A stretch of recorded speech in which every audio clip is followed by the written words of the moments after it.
Okay, so what we're going to talk about today is radicals. Okay, I am recording, yes.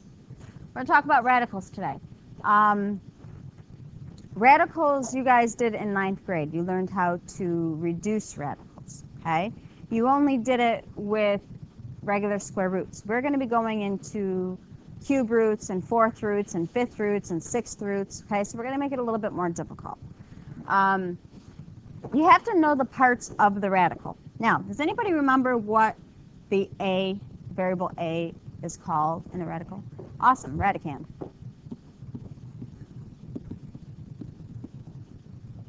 Very nice. Okay. What about the n? Nope. It starts with an I.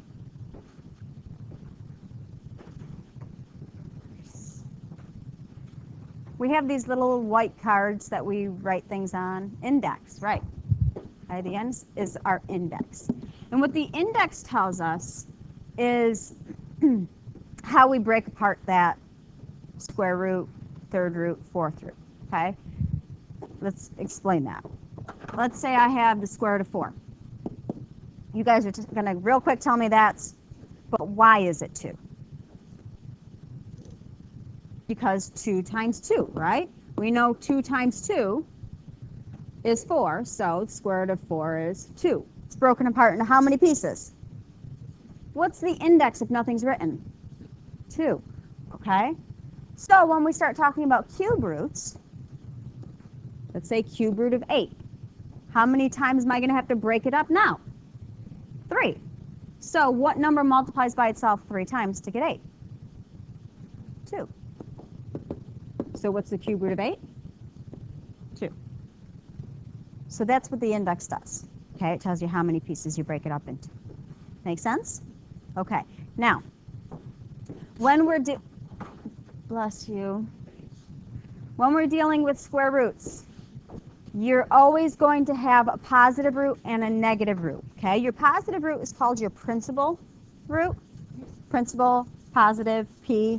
Get it? Think you can connect all those? Okay, so when you take the square root from here on out, every single time you take a square root, it's always going to be plus and minus. Okay? Now, that is only true when the index is even. Give me even numbers. What are they? 2, 4, 6, 8, 10. Okay? So whenever the index is even, you're going to put plus and minus. If it's odd, you do not. Okay? And here's why. What's a negative 2 times a negative 2? 4, positive 4. What's the square root of a positive 4? Okay, so it can be a positive 2 or a negative 2. That's why you have to have the plus and minus. Now, when we have odd indexes, what's a negative 2 times a negative 2 times a negative 2? Negative 8. Cube root of a negative 8 is a negative 2. Okay, so it can't be plus and minus. It has to be one or the other when you're dealing with odd indexes. Are you okay with that? All right. Now, here's another issue that came to my attention. Do you guys know your perfect cubes? One of you said yes. One of you said, I don't know what you're talking about. Okay, so perfect cubes. You know your perfect squares. 1, 4, 9, 16, 25, 36. You guys know all of those, right? So now we're talking perfect cubes. Okay, so my first perfect cube, and you should write these down if you don't know them. Okay. What's 1 cubed? 1. 2 cubed?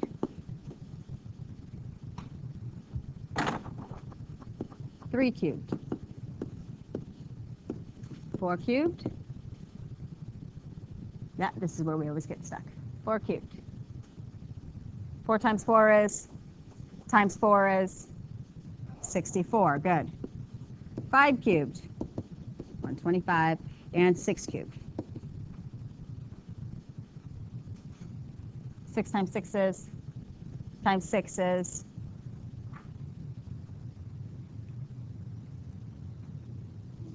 Yeah. You need to have those memorized if you don't already. Okay? 1 through 6. Those are the ones that will get used most often. Okay? So just like with our perfect squares, we made you memorize those. You got to have these down too. Okay?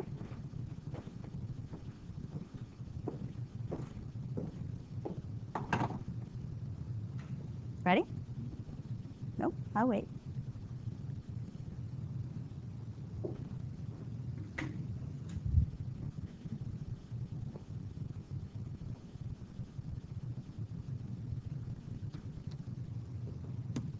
All right, so let's look at how we break these things down. Okay, we're going to start easy. We're going to start with an index of 2. Okay, we've got the square root of 4x to the 6th power. So now we're throwing in variables, right? We're no longer just dealing with numbers. Now you guys know quick and easy what the square root of 4 is. What is it? Careful. What do we just, plus and minus 2. Okay, so that's easy, right? We know square root of 4, easy, plus minus 2. Now the harder part is breaking down that x to the 6th. Now, we were talking about earlier, the square root of 4, the reason it was 2 is because it was this, right? So if we're talking about doing the same thing with x to the 6th, what would I have to break x to the 6th down to? X to the 3rd and x to the 3rd, right? They have to be the same. So what's the square root of x to the 6th? X to the 3rd. Okay, so you're breaking it apart. Now the easier hint here is you're going to take that index, which is 2, and you're going to divide it into the exponent. What's 6 divided by 2? 3. We get x cubed. Okay, so if that works, which sometimes it will, sometimes it won't, if that index divides into the power, you just divide it, and you get your square root. Okay? All right, so let's try cube root. Remember, hint, divide index into power, right? Cube root of a cubed b to the 6th. What's this going to become? ab squared. Very good, because they divide right in. So now we're going to talk about when they don't divide in just a minute.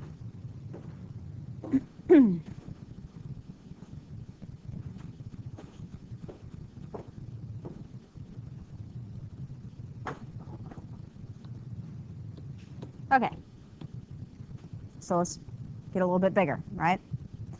So I have 2 times the cube root of x to the 4th times the cube root of 125 x to the 7th. Okay, now we have x to the 4th, right? Does my index divide into my power?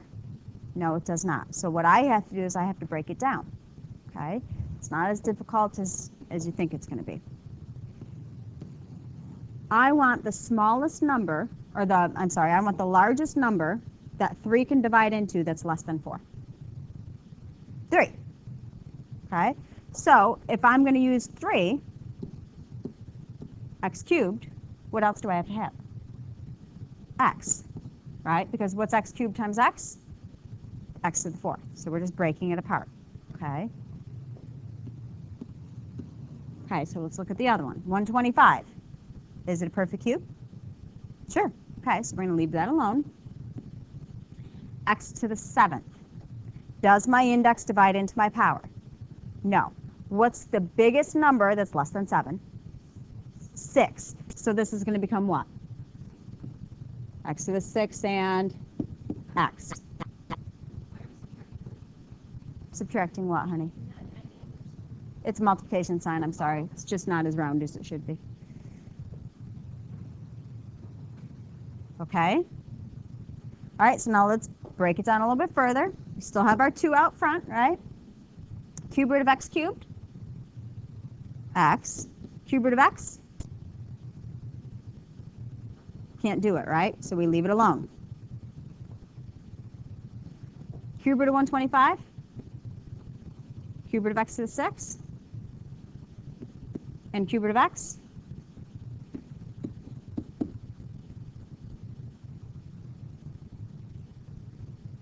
Do I like how that's written? It's kind of messy looking, right? What's the operation in between all of those terms? Multiplication, so I should probably do what? Multiply them? I'm going to go with multiply. We like to multiply when there's multiplication signs. 2 times 5, 10. X times x squared. Cube root of x times cube root of x.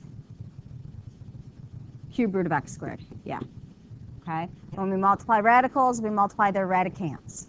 When we divide radicals, we divide their radicands. They have to have the same index in order to do that. You guys know that, right? What? There's multiplication in between everything. Yeah, sure. We're going to do more. Lots and lots of practice. Where did you get lost, Cassandra? I thought that,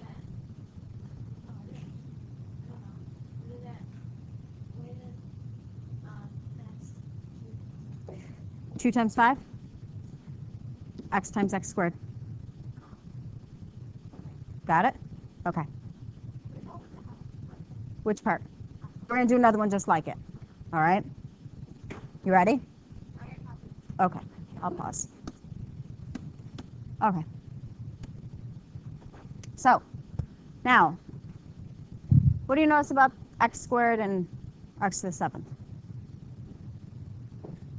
Let's go back a step here. What's the sign in between these? Okay. Now I have the cube root of x squared, right? Does that break down? Is it even possible to break down? No. I have cube root of x to the 7th. Can that be broken down? Sure. Now, what do I know about multiplying variables? What do I do with their exponents? Add them. So if I were to multiply x squared and x to the 7th, what would I get? X to the 9th, right? What's my index? Does 3 divide into 9? So maybe it's a smart idea to take these two radicals and multiply them together first, okay, to make it easier for us to break it down. So let's do that.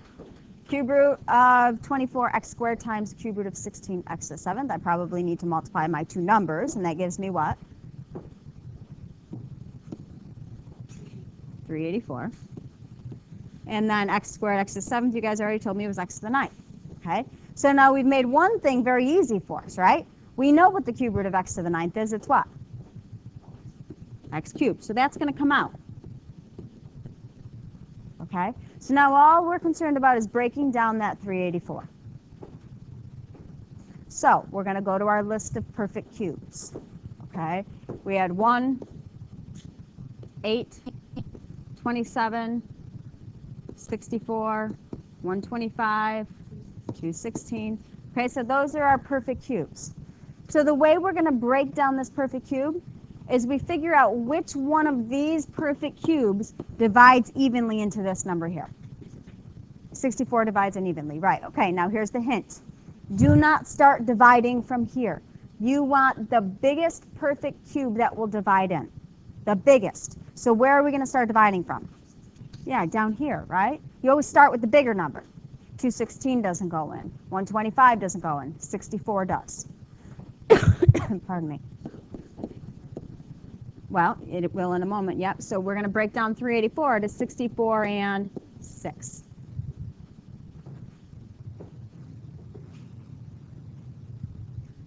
What's the cube root of 64? 4. So that comes out. And that cube root of 6 stays. Did I lose my cube root symbol? Look at that. I did. Sorry about that.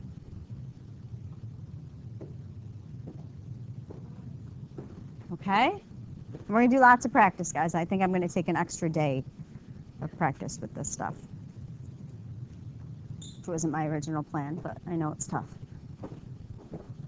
All right, take out your packet and open up to page 18 for me.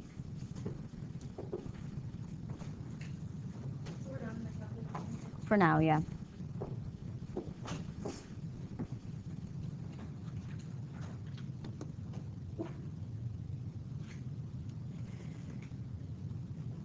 What did I just say, 18?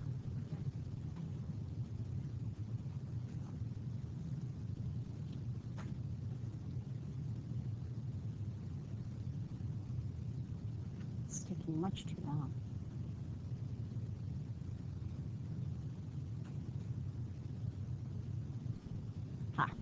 Okay, so let's look at that first one. All right, I'm going to start you off easy. What's the index? 2. Good. So first question you're going to ask yourself is, does my index divide into my exponent? Absolutely. Okay, so who wants to give me the answer for 8? careful. What word did you give me? The first word you said? You said square root, right? When you take the square root, do you keep the square root? No. So now tell me your answer. X to the 5th, y. Good. You okay with that? Now the next one's a little bit more difficult, right? Does my index divide into my power? No, it doesn't. 2 doesn't divide into 9, not evenly anyways, right? So we have to break it apart. Is 8 a perfect square? No. So I got to break that down as well. Okay. So let's break it all apart. How am I going to break down 8 so that one of the numbers is a perfect square? 4 and 2. Excellent.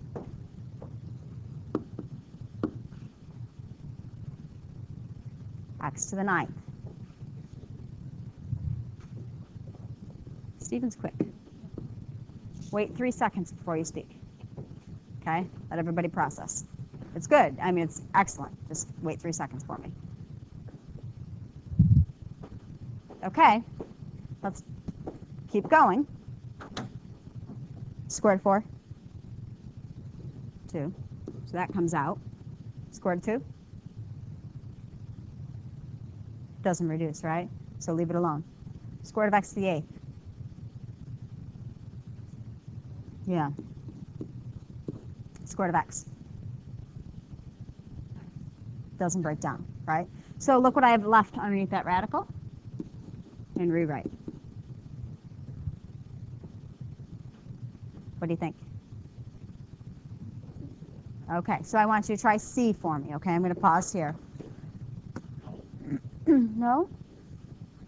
Not ready? Okay, I'll wait. All right. So, 75, is it a perfect square? How are we going to break it down? 25 and 3, good. X to the 16th. Leave it alone, yeah, because the index divides right into that, right? Y to the 11th.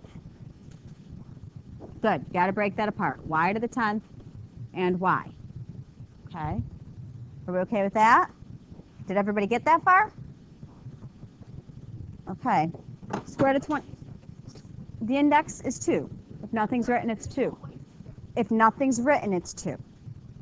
Okay, yes. All right, square root of 25. Square root of 3?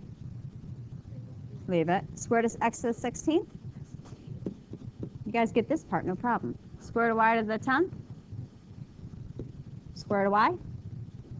Leave it alone. So notice I'm crossing the things out that I'm taking the square root of as I do it. That way you're not getting confused as to what you have left. Okay?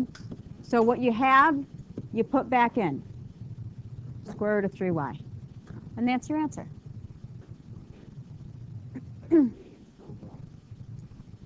No, you've already taken the square root. It's not under the square root anymore. You leave it alone. Even if you think if I were to put another square root over it, could I reduce it more? Yes, but you don't need to because there is no more square root. Once you take it, it's gone. Okay? It would be wrong if you put x to the 4th.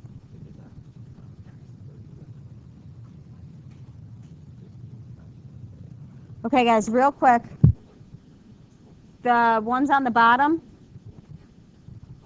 question 2, this is no different from what we've been doing. Think about it. You reduce them separately. You reduce them separately, okay? Square root of 25 to x squared x, okay? You get 5x square root of 2x.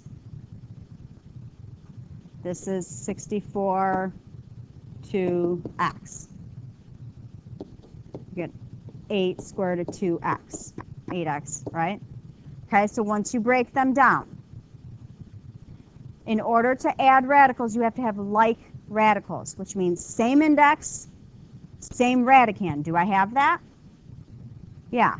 Okay, 5x plus 8x, 13x, square root of 2x.